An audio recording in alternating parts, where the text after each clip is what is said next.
Доброе утро, Республика. Начинаем новый рабочий день. Вместе с вами Руслан Ачиров. И Вероника Тамтосова. Как приятно наконец-то это сказать. Мы собрались вместе. Ну Да. что, как всегда, расскажем все самые последние новости о погоде. И, конечно, напоминаем, что у нас есть телеграм-канал. QR-код вы видите на экранах. Можно посмотреть последние новости и целый день быть в курсе всех событий и заряжаться положительными эмоциями и хорошим настроением. Ну и, конечно, мы призываем вас подниматься побыстрее, заваривать чашечку кофе, готовить завтрак. Сегодня у нас, конечно, мы вместе с вами сделаем в том числе и нашу традиционную утреннюю зарядку. Ну а прямо сейчас давайте узнаем, какая погода за окном. По состоянию на 6 часов утра температура воздуха в городе Якутске была минус 35 градусов. Давление 753 миллиметра ртутного столба. Ветер северо-западный 1 метр в секунду. На территории республики сегодня на большей части ожидается небольшой, на западе умеренный снег. Ветер умеренный на западе порывистый до 8-13 метров в секунду. Поземки на побережье местами 15-18 метров в секунду метели. Сегодня утром слабый снег, днем преимущество без осадков в городе Якутске. Ветер северо-восточный 1,5 метров в секунду. Температура воздуха днем минус 29, минус 31 градус. Вот пишет же обычно по ощущениям. Вот по ощущениям точно ниже Но температура. мне кажется, вчера было по ощущениям гораздо ниже. Гораздо ниже. Мы писали минус 46, я думала, в 7,55. Я вчера еще прилетел с командировки, и просто там, где я был, было 0 градусов. Ты как всегда выходишь с самолета и думаешь, боже, Да, куда я попал? дышать трудно было. Но если у вас тоже хорошее настроение с утра, то нужно добавить к нему и последние новости, чтобы было что обсудить с коллегами за чашкой кофе.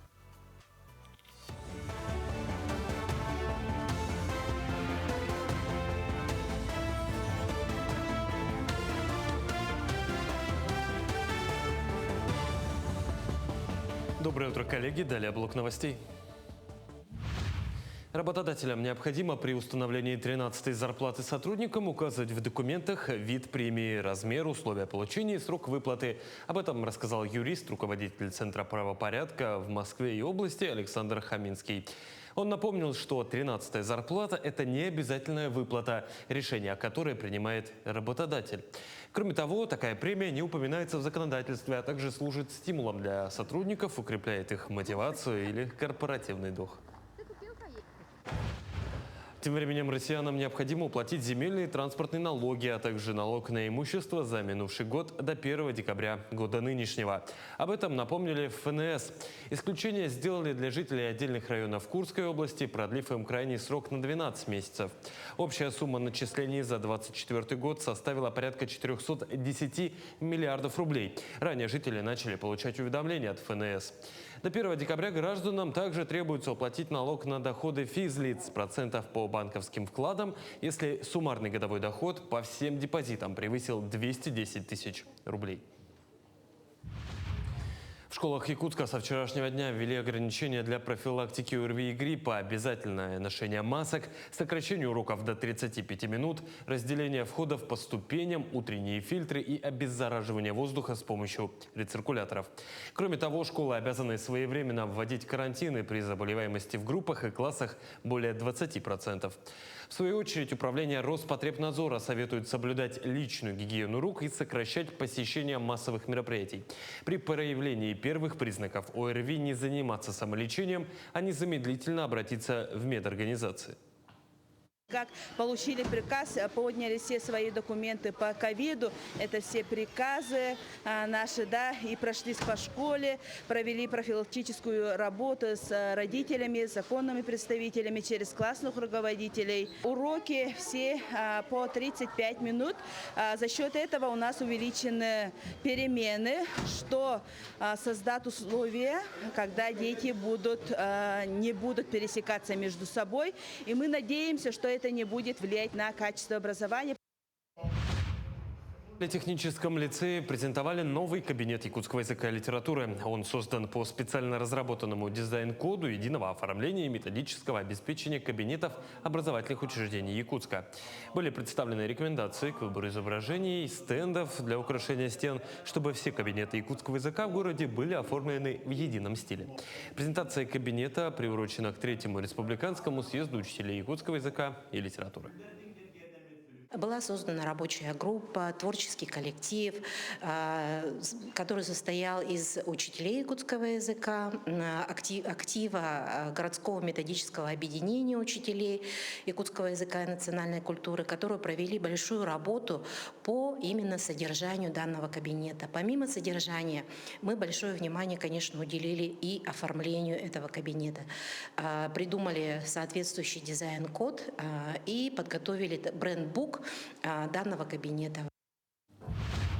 Совсем скоро Якутск станет центром главных спортивных событий года. 19 декабря в спорткомплексе Дахсун пройдет масштабная выставка «Спортэкспо», которая соберет ведущие спортивные организации, федерации и проекты. В этом же месте впервые в новом формате состоится деловая программа.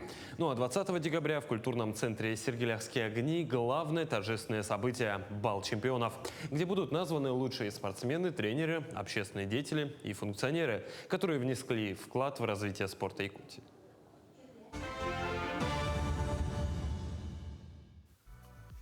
Помимо событий на Земле, внимание привлекло и явление, наблюдавшееся с орбиты. Космонавт с борта Международной космической станции запечатлел поистине завораживающее зрелище – мощное полярное сияние, разыгравшееся над ночной стороной Земли. Вместо привычных нежных полос Вместо привычных нежных полос над планетой бушует настоящий изумрудный шторм. Да, и целые реки и водопады переливающегося зеленого света окутывают земной шар, мерцая и пульсируя в безвоздушном пространстве.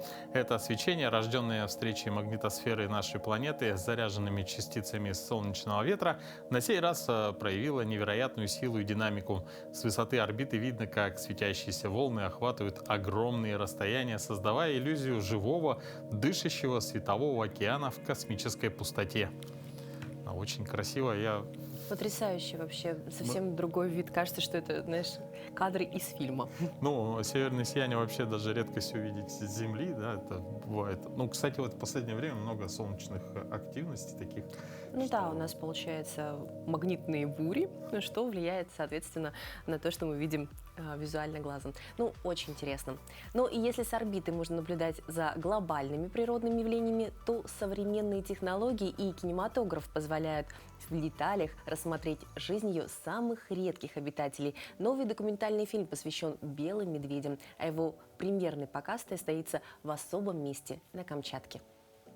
Первый показ документального фильма о белых медведях состоялся на Камчатке. Его презентовал известный российский путешественник, фотограф, режиссер, документалист из Москвы Леонид Круглов. Это такое место, куда белые медведи каждый год приходят, они там рожают, потом они уходят, потом они опять возвращаются. Но, оказывается, это не все медведи, а определенная популяция, которая живет в этом районе. Фильм под рабочим названием «Большая медведица» станет логическим продолжением трилогии об Арктике. Ранее в кинотеатрах России уже показали «Великий Северный путь», посвященный Дежневу, и киноленту «В Арктику». Сегодня такой первый показ для широкой публики, потому что это еще не фильм, то, что мы будем смотреть, а это более или менее собранный, осмысленный и в рабочем варианте озвученный вариант фильма. Для заинтересованной публики это в любом случае может быть интересно, а я смотрю, соответственно, на публику, на ее реакцию и, может быть, слушаю потом какие-то комментарии, которые люди произносят. Потому что сам фильм, даже при самом хорошем стечении обстоятельств, выйдет в кинотеатрах только через год. Нам еще над ним много-много надо работать. Интересно, что экспедиция началась и завершилась на Камчатке, где и состоялся первый показ документального фильма. У нас сейчас завершилась экспедиция очередная, и наш корабль доблестный под названием «Антарктида», корабль Тихоокеанского флота, он сейчас вот нас сюда доставил. То есть это была экспедиция Русского географического общества, у нее были свои там очень интересные задачи. Мы там доставали капсулу времени, которую заложили 50 лет на острове назад, положили туда новую капсулу с посланием потомкам, там много всего было интересного. Во время экспедиции съемочную группу консультировал Александр Груздев. Он бывший директор заповедника «Остров Врангеля», кандидат биологических наук и знает эту территорию и о ее обитателях не понаслышке. Ну, вообще остров Врангеля – это такая, как бы, квинтэссенция Арктики. По подсчетам, я думаю, что было больше 700 медведей, вот когда мы там находились. Белые медведи, но они приходят в конце июля на остров и остаются там до наступления льда. Остаются только после этого, остальные все уходят, потому что надо кормиться.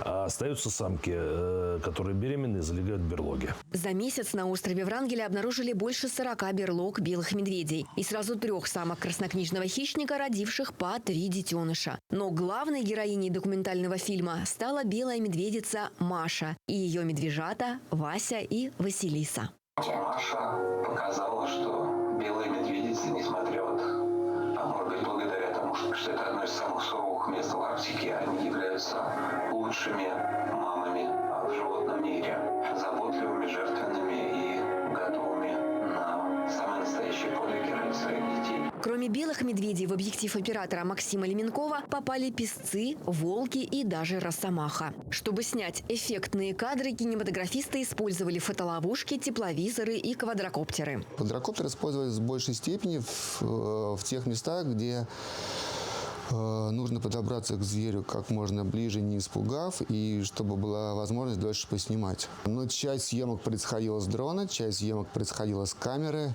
По словам режиссера Леонида Круглова, кинокартину о жизни белых медведей на острове Врангеля сначала можно будет увидеть в кинотеатрах, потом на одном из федеральных телеканалов, после чего в интернете в открытом доступе. Но первым впечатлением о фильме жители Камчатки уже поделились с журналистами телекомпании «41 регион». Для меня это было все ново, очень интересно, и очень было мне страшно, я переживала за операторов. Потрясающие кадры, которые меня впечатлили. Это мама Маша с медвежатами, это интересно, это так трогательно. Я очень под большим впечатлением, я никогда такого не видел, и я прям заинтересовался, и мне захотелось посетить наши севера. Продолжение фильма о жизни белых медведей в Арктике Леонид Круглов планирует снять в следующем году.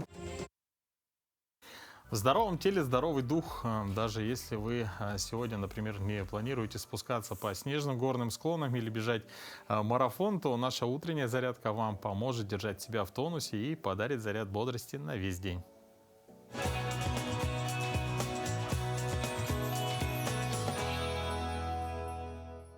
Руки убираем на пояс. Начинаем с движений головы.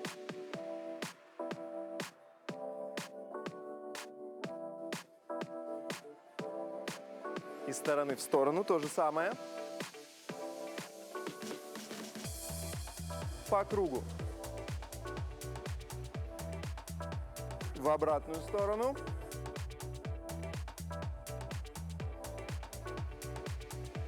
Расслабились. Плечи. Вверх-вниз.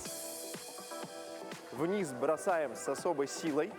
Прижимаем плечи к полу. Руки складываем на плечи, вращаем вперед, интенсивно, обратно. Отлично, закончили. Ножки поставили на ширине плеч, ручки в сторону, делаем наклоны. По 2 раза в каждую сторону. Ручки обязательно возвращаем в исходное положение.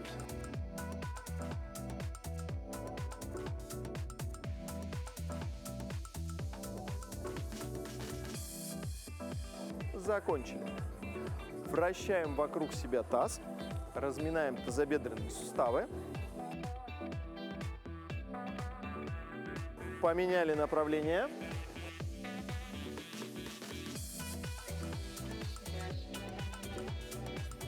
Собрали ноги вместе, ручки в стороны. Скручиваем бедра вокруг себя с максимальной скоростью, которую можем себе позволить. Одну ножку открываем в сторону, продолжаем скручиваться, переходим с одной ноги на другую.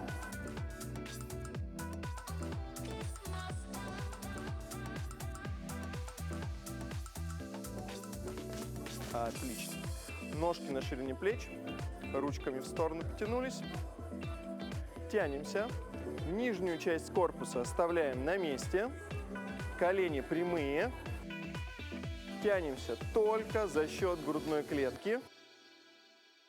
в каждую из сторон. Смещаем корпус с стороны в сторону. Собрали ножки. Делаем приседания, подъемы на полупальцы. Вниз, вверх.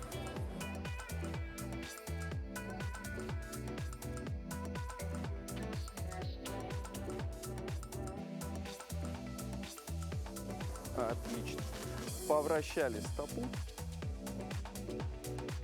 Повращали другую. И желаю всем сегодня отличного дня. Продолжаем делиться последними новостями, последними хорошими новостями. Еще в 2013 году в центре «Мои документы» Якутии стартовал пилотный проект по внедрению бесплатной правовой помощи социально незащищенным категориям населения, который сегодня работает на постоянной основе. И с 2025 года эта помощь стала еще доступней. Расширен перечень оснований для ее получения. Что изменилось, кто именно имеет право на бесплатную юридическую помощь и как ею воспользоваться, расскажет наша гостья Татьяна Скрябина, ведущий юрисконсульт Центра «Мои документы». Доброе утро. Доброе утро, Татьяна. Вот с 2025 года в Якутии расширены основания для получения бесплатной юридической помощи. Расскажите подробнее, кто на нее имеет право. В октябре 2005 года в Республиканский закон о бесплатной юридической помощи внесены изменения. Теперь бесплатную юридическую помощь могут получить ветераны боевых действий, беременные женщины, женщины, сидящие по уходу за детьми до 3 лет.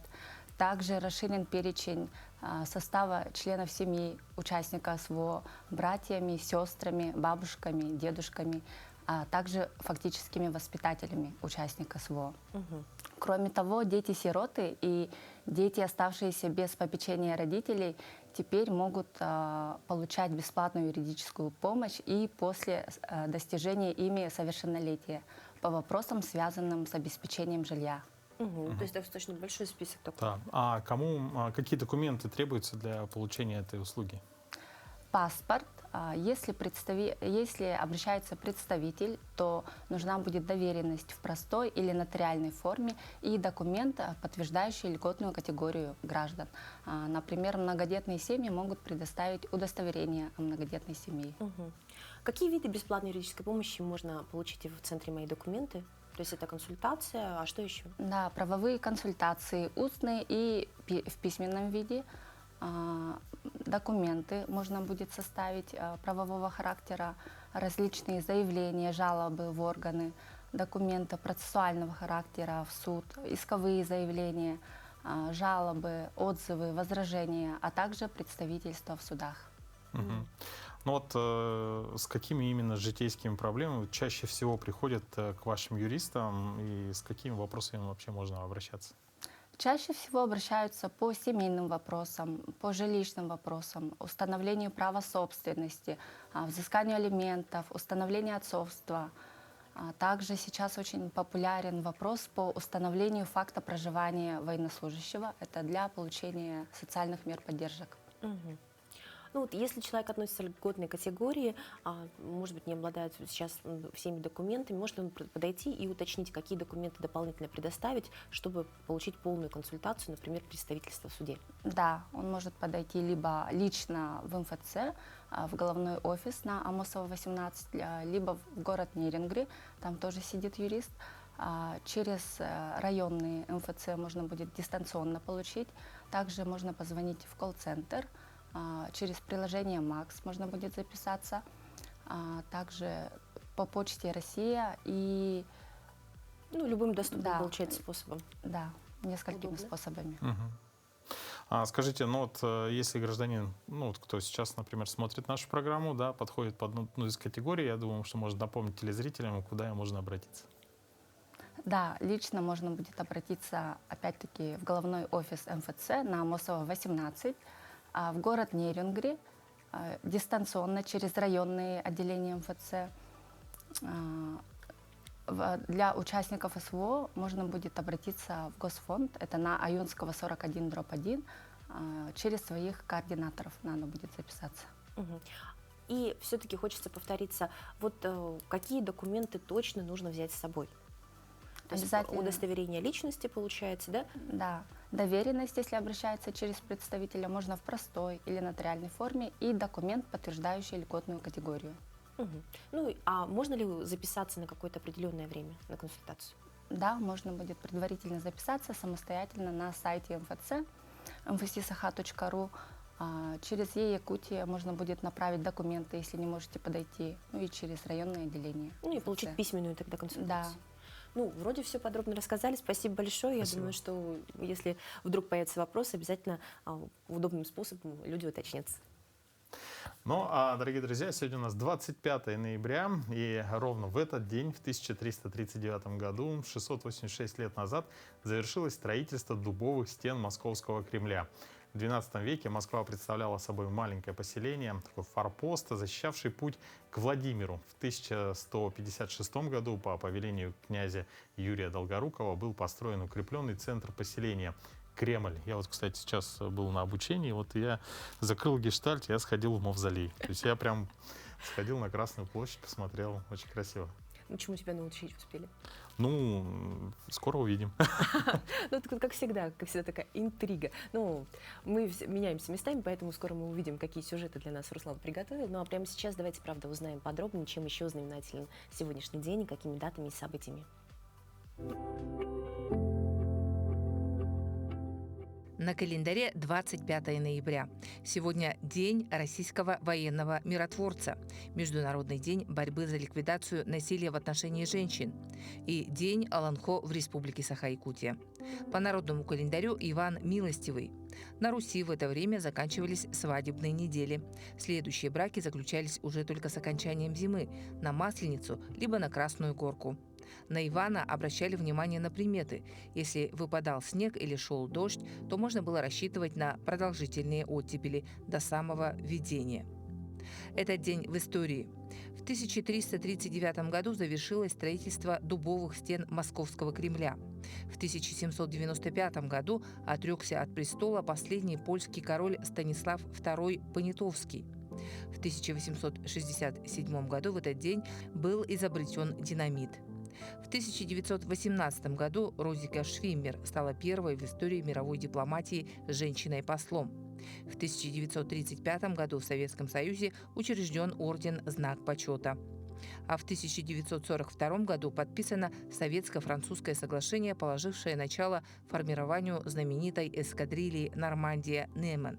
В этот день родились Александр Сумароков, русский поэт, драматург; Николай Пирогов, русский хирург, основоположник военно-полевой хирургии, педагог и академик; Эндрю Карнеги, американский предприниматель, крупный сталепромышленник, филантроп; Карл Бенц, немецкий изобретатель автомобиля; Анастас Микоян, советский государственный политический деятель; Нонна Мордюкова, советская российская актриса театра и кино, народная артистка Советского Союза. Именины сегодня отмечают Александр, Афанасий, Борис, Владимир, Данил, Дмитрий, Иван, Константин, Лев, Матвей, Николай, Степан и Федор.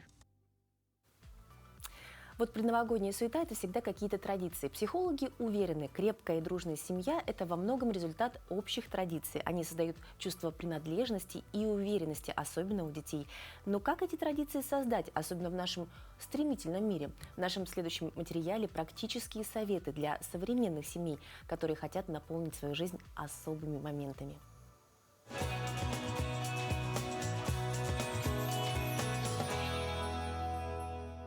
Доброе утро! Сегодня в рубрике «Дела семейные» я хочу поговорить с вами на тему «Семейные традиции».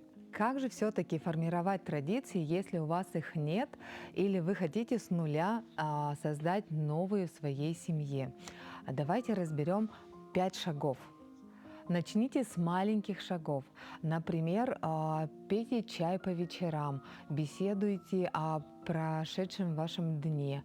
Второе. Введите ритуалы тепла, которые будут создавать ощущение домашнего уюта. Например, вы можете обнимать своего домочадца, когда он куда-то уходит или когда, наоборот, приходит. Третье. Привяжите традиции к датам. Это может быть 1 января, когда вы выходите на прогулку. Это может быть день рождения, не просто торт. Это может быть приготовление какого-то праздничного блюда всей семьей. Возьмите, возможно, просто какой-нибудь четверг и приготовьте там пирог. Создайте вот эту вот связь между вами и детьми, и вообще всеми членами вашей семьи. 4. Опирайтесь на свои ценности. То есть вам нужно ответить на вопрос, чего бы вы хотели, чтобы ваши дети запомнили в вашем доме, пока они растут. Для меня, например, это ежегодные походы в летний период со своими детьми. Я очень люблю создавать творческие всякие проекты и приобщать туда детей своих. Для вас это могут быть свои собственные уникальные ценности семьи. Поэтому не останавливайтесь, подумайте очень глубоко и создайте их с нуля. И тогда ценности обязательно перерастут в вашу традицию семейную. 5 пункт очень тесно связан с 4. В 4 пункте, если мы спрашивали, как у родителей себя, что же важно нам, чтобы дети запомнили, то здесь в 5 пункте нужно спросить у ваших детей, а что же для них стало семейной традицией? И, возможно, для них их ценности будут абсолютно другими. Например, дети могут предложить вам заказывать пиццу по пятницам. Ваш ребенок может попросить вас играть в какую-то его приставку, в какую-то игру в телефоне. Может быть, вам это абсолютно неинтересно или это даже не нравится, и вы это запрещаете, но раз в неделю, приобщаясь к таким интересам ребенка, вы поможете ребенку создавать более сильные чувства и эмоции для своей семьи. Совместная игра на гаджетах тоже может стать семейной традицией в вашем списке уютных семейных вечеров. Если вы прислушаетесь к этим советам и пройдетесь по 5 пунктам, у вас, несомненно, получатся замечательные традиции именно в вашей семье, подчеркивающие ваши ценности. И я буду очень рада, если у вас все получится. Ну а мы продолжаем обсуждать семейные вопросы, и следующий из них вызывает особенно оживленные споры. Должен ли муж платить зарплату жене за ведение домашнего хозяйства и воспитание детей? Давайте познакомимся с мнениями жителей Мирного на этот счет. Традиционно считается, что семейный бюджет – это вклад обоих супругов. Ну а как оценить работу той, кто воспитывает детей и создает в доме уют? Мы вышли на улицы Мирного, чтобы узнать, должен ли муж платить зарплату жене и в каком размере. Как вы думаете, должен ли муж платить зарплату жене? Почему должен платить зарплату жене? Ну вот представьте, что он работает, а она сидит дома, воспитывает детей, готовит ужины. Должен ли он ей платить? В таком случае должен. Я думаю, там не должна быть зарплата, там должна быть его карта у нее. Да ну как так? Еще ставку утверждать надо, тогда еще и брачный договор придется делать в таком случае, что с фиксированной суммой, да? Не, я считаю, это неправильно. Он может дать денег, если она попросилась, нуждается. И все. Все зарплаты, карточки, все доходы всегда у меня. Он даже не знает пароль от карты. Но я думаю, что должен, да. Должен отдавать деньги, свою зарплату должен отдавать, ей не платить, а отдавать безвозмездно, можно сказать так. Нет, наверное, зачем? Зарплату? Да он должен, наверное, все отдавать, что получил. Конечно, должен, обязательно. А в каком размере? Ну, как договорятся. 50-60, не знаю. Я думаю, 80% он должен отдавать жене. Потому что это его дом, и все там. Ну, 30%, чтобы у тебя тоже на кармане что-то оставалось. На всякие излишки какие-то. Ну, это сугубо лично мое мнение, не знаю, у кого как. Я не знаю. Ну, наверное, 50, может, 70%. Сколько получает он? Ну, так по минимуму, ну, там, чтобы он там съел, допустим, за коммунальные услуги заплатить, за какие-то там нужды, покупал продукты, а остальное жене. Представьте, другая ситуация. Муж, получается, сидит дома, воспитывает детей, как раз-таки создает уют, а жена работает. Жена должна платить мужу? Обязательно. А в каком размере? Половину зарплаты своей. Почему мужу-то должен оплачивать? Он же муж. Это даже не рассматривается. Я такой даже вариант не рассматриваю. Чтобы муж сидел дома, а жена работала. Ну, это представьте, что вот. Даже представлять не буду. Вообще такой ситуации не должно быть. В природе природе не встречала таких мужчин. Да, ну вообще мужик, на самом деле, если он семью как бы берет себе, жену в семью, то он должен как бы за все это продумывать уже, а не просто так. Если он дома, естественно, продукты на мне, рубашки, носки на мне, квартплата на мне, а на что ему еще расходовать? Ну, пообедать куда-нибудь сходим, в отпуск, опять на мои деньги едем, поэтому... Как показал опрос, жители Мирного считают, что создание уюта в доме – это такая же работа, и она должна быть оплачена. А вот в каком размере каждый решает сам. Анастасия Воронцова, Александр Заднепровский, медиакомпания «Алмазный край». Ну, какое у вас мнение, Руслан? Нет, ну тут разная ситуация. Когда муж, жена работают, то понятно, что, ну, на мой взгляд, должен быть такой общий, такой семейный бюджет. То есть не должно быть такое, это мое, это твое. То есть это, в принципе, все идет на благо развития семьи. Ну, а понятно, что если, допустим, муж работает, жена, например, сидит в декрете, то тут уже, конечно, другая ситуация. То есть он берет на себя большую часть расходов. Нет, ну самое проблемное в декрете — это вот именно просить. То есть как бы понятно, что коммунальные платежи оплачиваются, там, что продукты покупаются, там детям тоже выделяются, но есть какие-то личные нужды, на которые ты сейчас не можешь заработать, и вот это на самом деле проблема, что нужно просить и о них рассказывать. Поэтому, конечно, какую-то часть, наверное, лучше выделять. А вот по поводу общего бюджета, не знаю, мне кажется, проще расходную часть поделить, чем вот, ну, как вести общий бюджет. То есть как предлагают бабушки, муж пришел, отдал все жене, она поделила бюджет, ну, как-то несовременный вариант, мне кажется. Вот. А какой-то, вот, кстати, есть общие, по-моему, карты сейчас, вот, на которых можно какую-то часть зарплаты перечислять. И вот эта общая карта, которой вся семья, включая детей, может пользоваться. Ну, так еще и финансовые движения какие-то лишние, мне кажется. Ну, например, жена оплачивает коммуналку, все расходы на продукты и так далее, а муж тратит на себя. Вот нормальный вариант. Идеальный вариант. Ну тогда на себя включи еще, что я — это еще дети, я — это еще машина, я — это еще отпуск, а я еще постройка дома в твоем случае. Вот, все нормально. Ну да, такое я, в принципе, можно и потерпеть. Ну ладно, главное быть убедительным. Вообще речь — это не просто поток звуков, это наша визитная карточка, наше второе лицо, порой одно единственное, но подобранное со вкусом слово может открыть дверь, которую не возьмет и самая мощная аргументация. Но как сделать так, чтобы наша речь зазвучала по-настоящему, чтобы в ней появились те самые выразительные формы, мелодия, ритм, яркие образы? Как превратить ее из серого потока информации в живую мысль, которую хочется слушать и слушать? Давайте вместе разберемся в искусстве владения словом.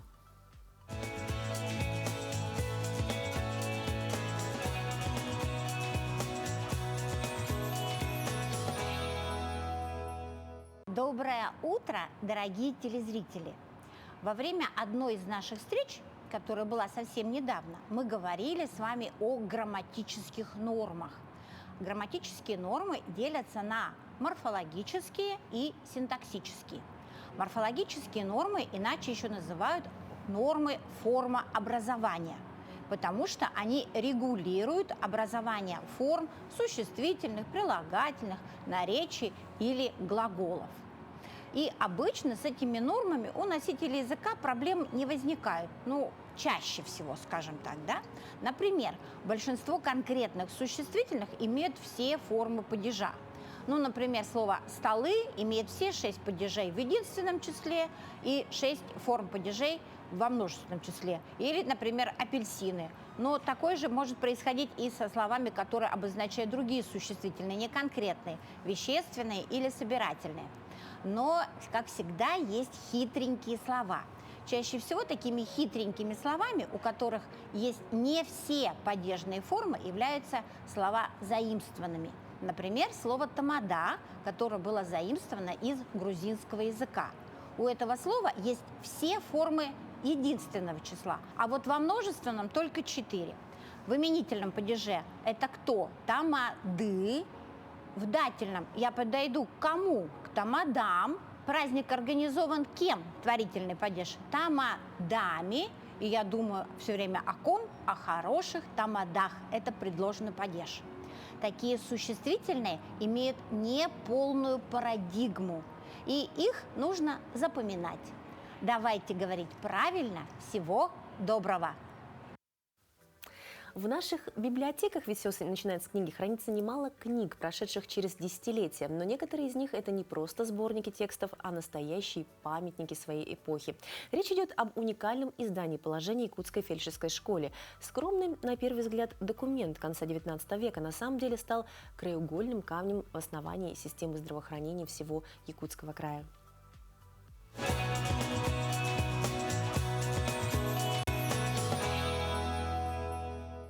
Сегодня у меня на руках зарегистрированный книжный памятник «Положение об Якутской фельдшерской школе». Эта маленькая книга объемом всего 8 страниц была издана в 1908 году в типографии Жарова. Если немного рассказать предысторию, то основателем этой фельдшерской школы считается хирург Виталий Антонович Вангродский, выпускник Казанского университета, человек, который имел первую ученую степень лекаря. Вначале он работал в Красноярске, это Енисейская губерния, а потом с 1896 года по приказу гражданского ведомства он был назначен на должность Якутского областного медицинского инспектора. Впервые вопрос о создании фельдшерской школы Вангродский поставил в первом съезде врачей, который состоялся в 1897 году, где он бил тревогу о том, что в северных округах Якутской области нету ни одного фельдшера, а в самом Якутском округе вместо 18 имеется только 3 фельдшера. Также он поставил вопрос о том, что нужно готовить кадры только из числа местного населения, так как основное население говорило только на якутском языке. Вангродскому удалось достучаться до решения властей спустя многие годы. После долгих бюрократических переписок и согласований 26 апреля 1906 года император Николай II подписал именной указ о создании Якутской фельдшерской школы и утвердил положение об Якутской фельдшерской школе. В положении очень четко и ясно описывается цель школы. Здесь в первом пункте написано о том, что Якутская фельдшерская школа имеет целью образование фельдшеров для службы в Якутской области. Здесь также дается перечень основных обязательных предметов, которые должны были обучаться в школе. Да? Есть данные о сроках обучения и так далее. Положение об Якутской фельдшерской школе является уникальным памятником истории и свидетельствует те ключевые моменты, процессы становления медицинского образования и развития медицинской помощи в отдаленных уголках Российской империи в начале XX века. Этот книжный памятник вы можете найти в электронной библиотеке Национальной библиотеки Республики Саха-Якутия. Приятного всем чтения! Что такое победа? Для спортсмена, например, это не просто медали, это еще и титанический труд. Наша рубрика «Формула успеха» познакомит вас с Виктором Рассадиным.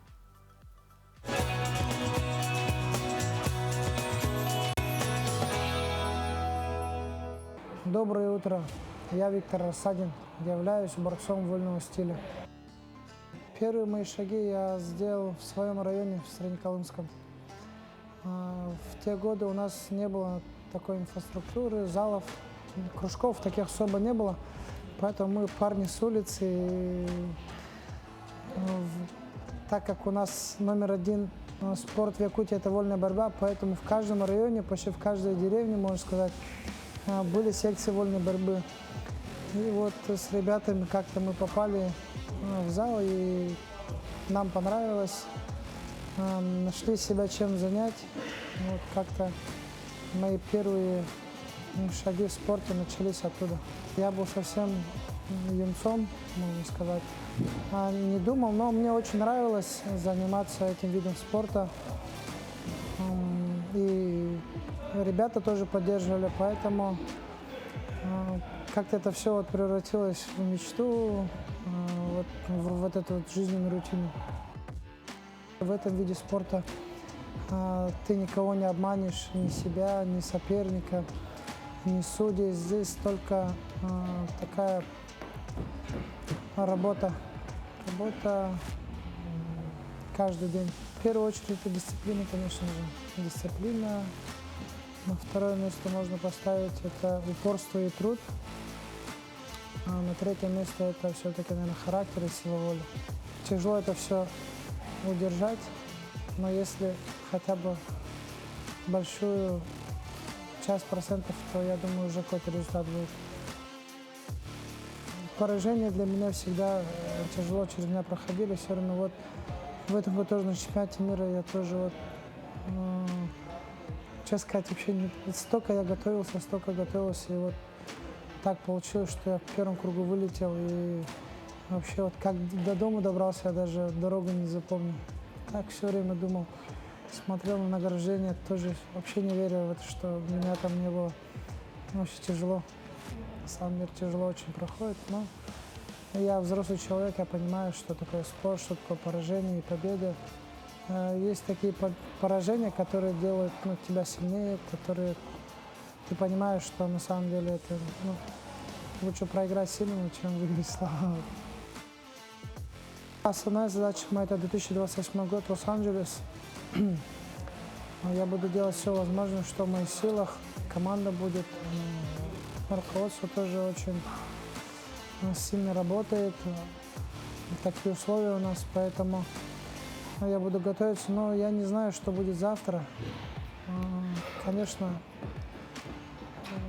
после Олимпиады посмотрим, как будет, как сложится. Может, я стану олимпийским чемпионом. И тогда можно будет уже, наверное, сказать себе: все, хватит, я сказал свое слово в спорте. Ну, посмотрим. Даже олимпийский чемпион без тренера, он не спортсмен. Поэтому самое главное — слушаться своих наставников, заниматься, не пропускать, не избегать трудностей. Ну и все само придет мимо. Если ты правда хочешь добиться чего-то, если ты правда хочешь быть фанатом, хочешь пройти путь чемпиона, то нужно работать больше всех. И еще один такой хочу совет дать. Вот как говорят многие олимпийские чемпионы, если ты хочешь как бы быть лучше, ты должен на 1-2 раза все-таки больше делать своих соперников, своих однокомандников, единомышленников. Поэтому это мой совет, все время нужно делать чуть больше. Но в культурной жизни Якутии есть коллективы, составляющие гордость республики. Один из них – народный ансамбль танца «Гулун», отмечающий в этом году 35-летний творческий юбилей. К этой знаменательной дате коллектив готовит особую программу, в которой зрители увидят как лучшие, так и премьерные номера. О творческом пути ансамбля и предстоящем концерте нам расскажут Любовь Алексеевна Никитина, художественный руководитель ансамбля, заслуженный работник культуры Российской Федерации и Республики Саха-Якутия, и Ева Михайловна Шамаева, балетмейстер, репетитор народного ансамбля танцев, отличник культуры. Доброе утро. Доброе утро. Ну, начнем, конечно, Любовь Алексеевна, с 35-летнего юбилея. Это же такая дата, целая эпоха. Как создавался ансамбль «Гулун» и в чем, на ваш взгляд, секрет такой творческой долгой жизни коллектива? Потому что не каждый может похвастаться, что 35 лет на сцене. Спасибо. Конечно, ансамбль в 90-х годах создан, но не как ансамбль вначале, честно говоря, да. Просто как творческую лабораторию. Я работала в то время методистом по хореографии в едином научно-методическом центре при Министерстве культуры. И хотела, чтобы апробировать все движения, круговые танцы народов Севера, и мне для этого нужны были люди. Но так как я хореограф, мне не трудно было вот людей набирать, но тем не менее очень мало людей было в начале. Мы начали всего с 6 девочек. А потом уже в конце 90-го года перерос уже в коллектив танцевальный, а в 91-м году уже как танцевальный коллектив мы уже почти в республике участвовали во многих конкурсах, фестивалях. И, конечно, 35 лет – это вроде много, но в любом творческом коллективе есть время полетов, есть время падения, все равно есть, да, это в любом творческом коллективе. Но ничего. Если сейчас говорить, что у нас последний нокаут почти получили 2 года тому назад, мы год сидели почти около года без работы, но потом опять подумали, что почему Гулун-то тут при чем, да? Гулун перерос в театр коренных малочисленных народов Севера, вот. Поэтому вроде я и основателем театра являюсь, но вот, ну, в подробности не буду, мы ушли с театра 2 года тому назад, и вот через год перерыва мы вновь создали ансамбль Коллектив с нуля. Ну, здорово. Евгения Михайловна, Ева Михайловна, скажите, как происходит работа над хореографией, и расскажите, как народные традиции сочетаются с современной пластикой? Ну, если, например, ставим все равно народный танец, естественно, опираемся только на фольклор. То есть тут какие-то винегреты делать, что-то от себятина, так скажем, да. Но это лучше не стоит.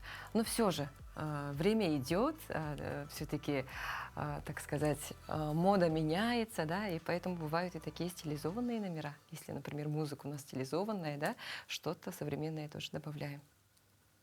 А что делает вот коллектив уникальным, то есть отличающимся от других ансамблей? То есть никто не может похвастаться, что они были частью театра, да, национального, что они имеют, многие не имеют истории. Вот что является прям основой творчества коллектива?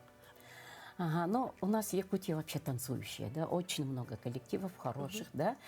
Куда бы ни поехали, все равно они самые меньшие лауреаты первой степени, то и гран-при все, да, но уникальными вот коллективами, в том числе, может, и мы, наверное, это лежит в стабильности.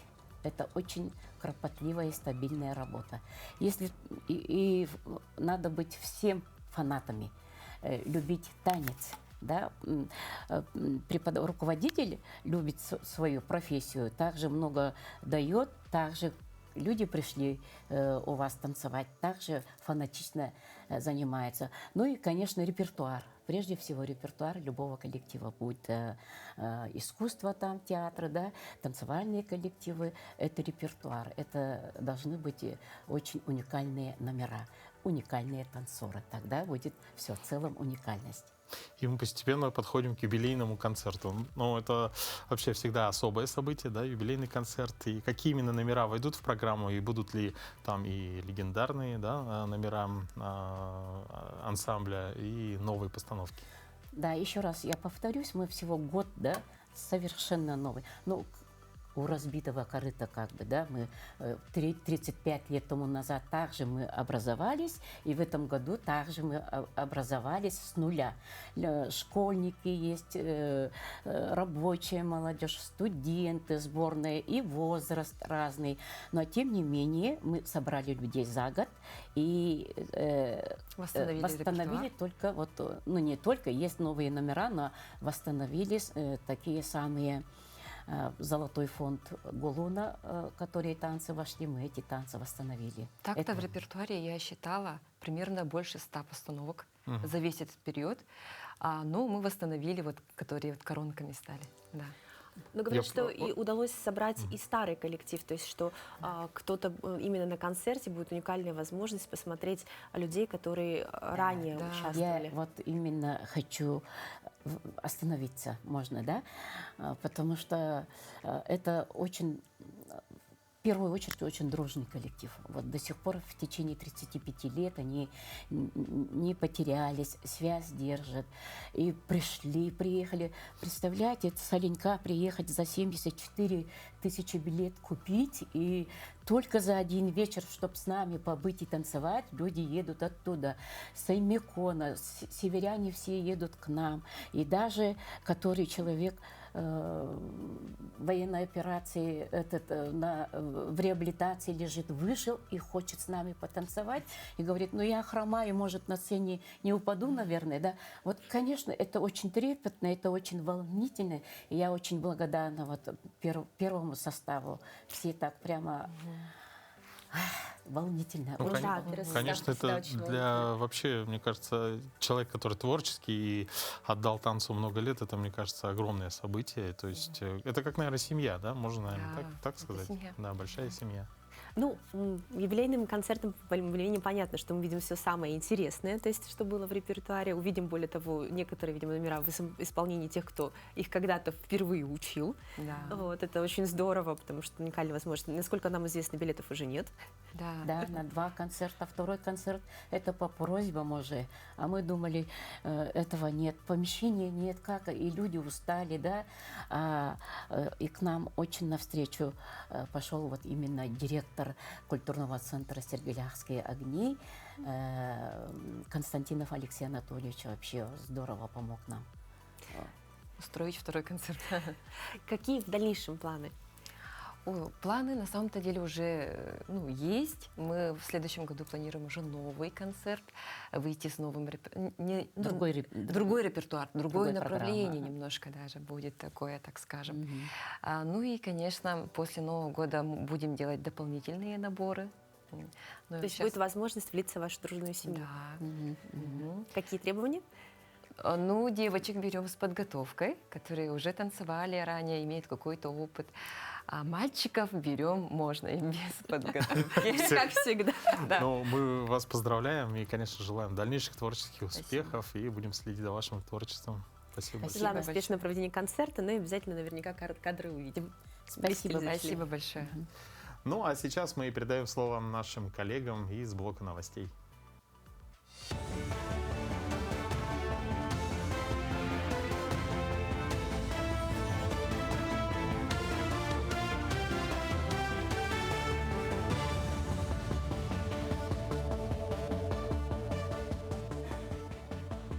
Мы продолжаем рассказывать о самых заметных событиях в республике, стране и мире.